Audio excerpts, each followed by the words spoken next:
Warning, there is some obsessive and possessive thoughts. And this is a short chapter, so I'm going to, read as soon as you get out of the basement. So, yeah. So, just...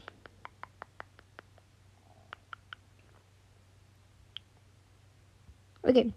Sorry, I'm trying to find the spot real quick. Okay, I mentally cursed as I walked towards Nezuko. My heart stopped in fear as soon as she turned around. Her cheeks were wet from the tears along with her eyes that were red from crying. Her facial expression turned into relief, and she ran towards me and hugged me. My body trembled at the contact, not knowing what will happen next. She cried in my arms as I stood there, frozen. Yin, I'm so sorry. I'm so sorry. She sobbed, and she soon pulled away. He didn't harm you in any way, right? Her voice broke, and she frantically looked around my body for any signs of harm. No, I stuttered. Oh, thank God. She sighed with relief. She then looked me dead in the eyes. You have to leave. He's going to arrive soon. She panicked as she started pushing my body towards what seemed to be the front door. I didn't know what to do. It all was happening so fast, but I let her push me towards the door. Leave now.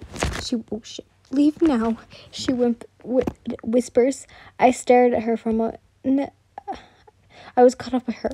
Please, he's going to arrive soon. She begged. My bottom lip quivered. I don't know why my heart felt so heavy. She helped me.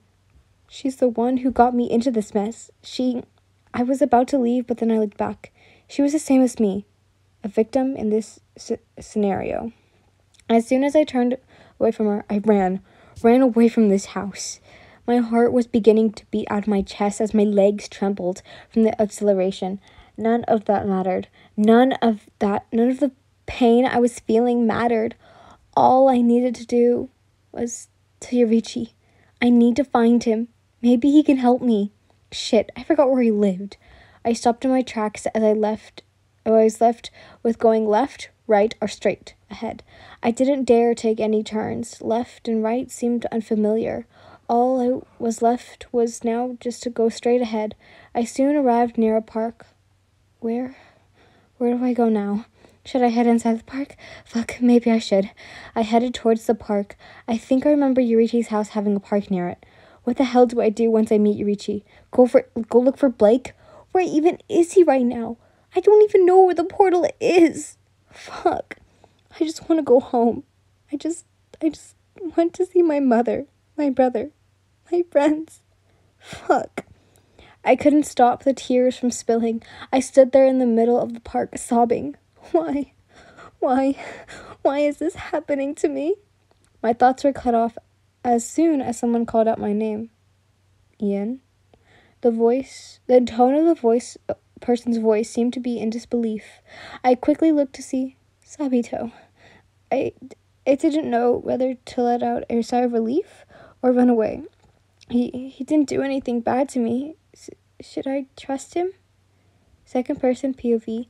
You stared at him as you made sure that there was distance between you two. Your facial expressions had a hint of fear and surprise. Sabito read you. You were like an open book. He understood that you didn't trust him, that you were afraid, but it was all fine now. He deleted them all. You didn't have to worry about a thing. Ian, what happened to you? His voice cracked a little. He didn't know what happened to you. After all, he was too busy dealing with others. Now that he was finished, he thought you were already gone with Blake. He looks at your clothes. It was dirty and some splatters of dried blood. He connected the dots and understood that you probably kidnapped by one of them. I'm sorry, he blurted out. What? He spoke out, confused, for what they did to you. You don't deserve that, he added. You were quiet for a moment, not knowing how to respond. I'll help you. I know where the portal is. He told you? You looked at him, a little alarmed at what he said. You didn't trust him. What if this was a trap? You're going to Blake, aren't you? He asked. You nodded. You were going to Yurichi, but maybe going to Blake might be safest option now. He held out a hand. I'll take you there. He told you.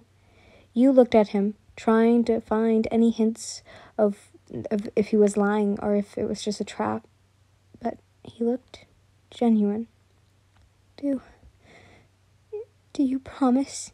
You asked, a stupid thing to ask, but it's something you can cling to. A glimmer of hope and trust. He nodded his head. You hesitated for a moment, but soon took his hand. His grip on your hand was a little tight, as if afraid you'd disappear. You're going to Kyoto. It's where he is. I'm sure he told you. Sabito spoke up. I don't think so. I don't remember. You replied. Sabito only hummed in response. I saw Blake near the shrine. He must be worried and looking for you. He informed you. He didn't reply as you continued to follow him. Sabito's POV. I was holding her hand. It was cold. She must have been so scared.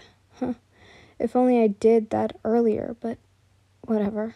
What's important is that I'm going to take her to safety. This will definitely be the last time I'll ever get to touch you and talk to you. It hurts. I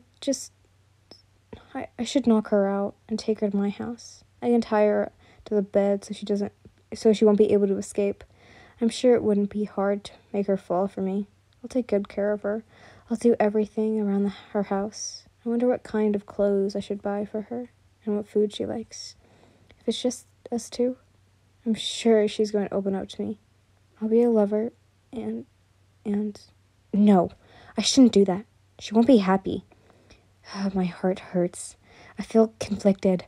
I want you to stay with me, but I also want to make you happy. I don't want to break the trust you've given me. I won't do that.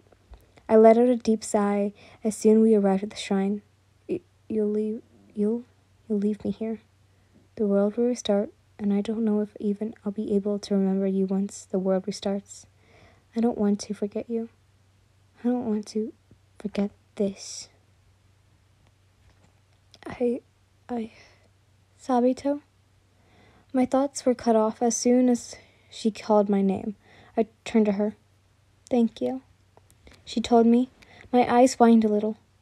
Yeah, you're welcome, I replied. Fuck, why did I say it like that?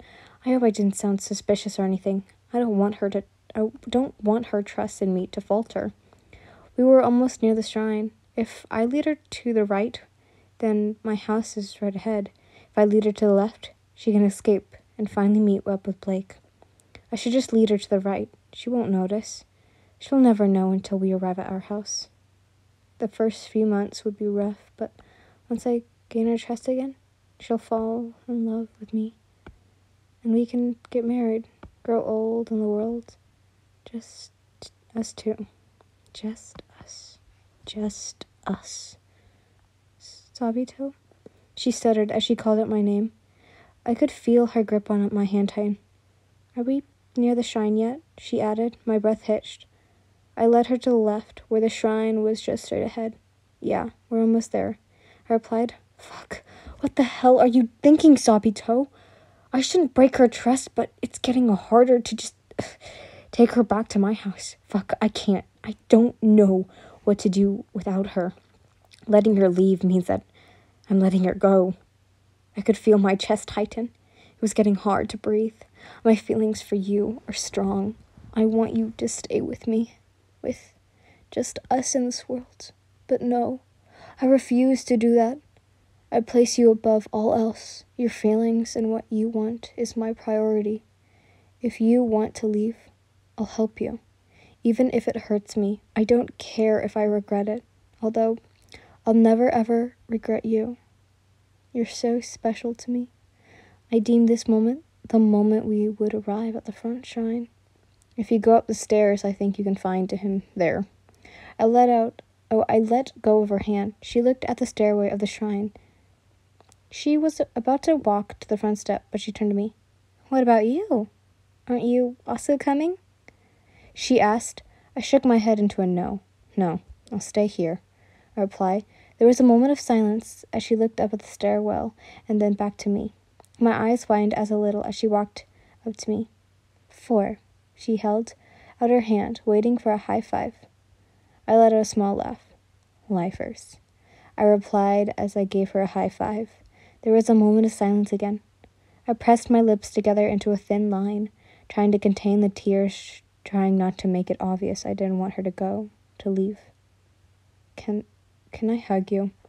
I asked, my voice breaking mid-sentence. She stared at me for a moment before nodding as she opened her arms. I'm sure she noticed my facial expression. I didn't care if my sadness is evident on my face. I quickly pulled her into a tight hug. I could feel her body twitch in surprise. She must have not been expecting me to hug her so tightly. I just want to touch her, smell her scent, heck, even kiss her, but I know that'll never happen. I just want to feel so close to her, one last time. I buried my face in her neck. God, I love you so much. I love you, Yin. I love you. It hurts to let you go, but I don't care if it hurts me anymore. What's important is you. Just you.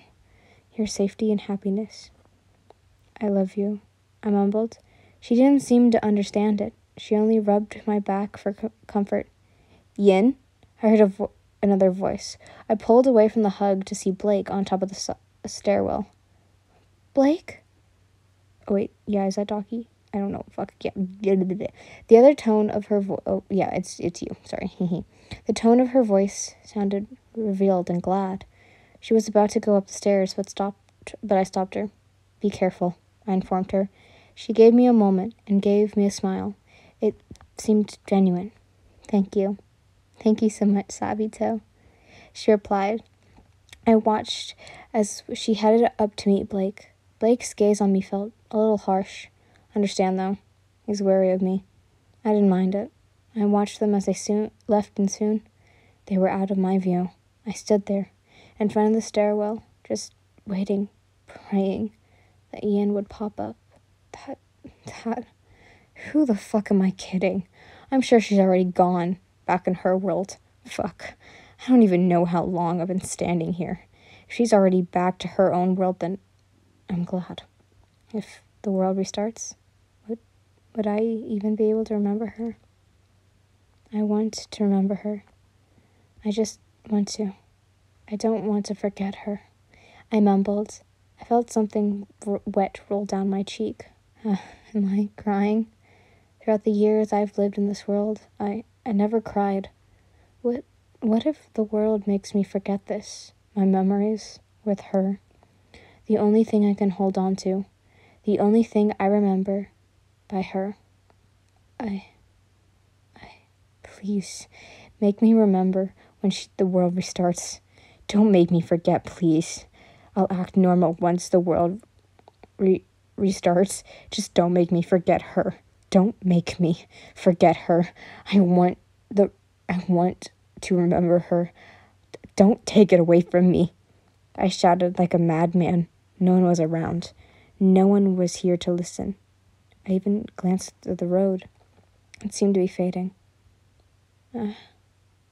The world will restart again, I mumbled, my lips quivering in fear. I don't want to forget you. Time skip. Third person POV. Another day that seems to be the same, Sabito says as he sat next to Giyu at lunch break. Who do you think she's going for now? I don't think I've encountered her yet, Sabito asked. Giyu shrugged. I only pay attention if she's ever going to my routine, he replied. Sabito let out a small laugh. It's probably Tanjiro, Sabito joked. Giyu and Sabito conversed. His eyes couldn't help but glance at someone familiar. There she was. Yin. She walked inside the cafeteria with Miyaku. Sabito could feel his heartache as soon as his eyes light upon her. Why does my heart ache at the sight of her? Sabito was confused. It was just Yin, after all. She wasn't someone he held attraction for. Sabito watched as she bumped into Muzan. Oh my god, I'm so sorry, Mr. Muzan. Oh, Sir Kibutsuji, sorry. She apologized to him as she frantically bowed. No need for apologies, Muzan replied. As soon as he heard her voice and what she said, he couldn't help but let out a small smile. The aching in his chest slowly subsided as he felt happy. Revealed, there was a warmth in his chest. I feel happy. Wonder why? It's just Yin saying a scripted line, he mumbled, not knowing that he was unconditionally happy that the one he loved had succeeded in her escape.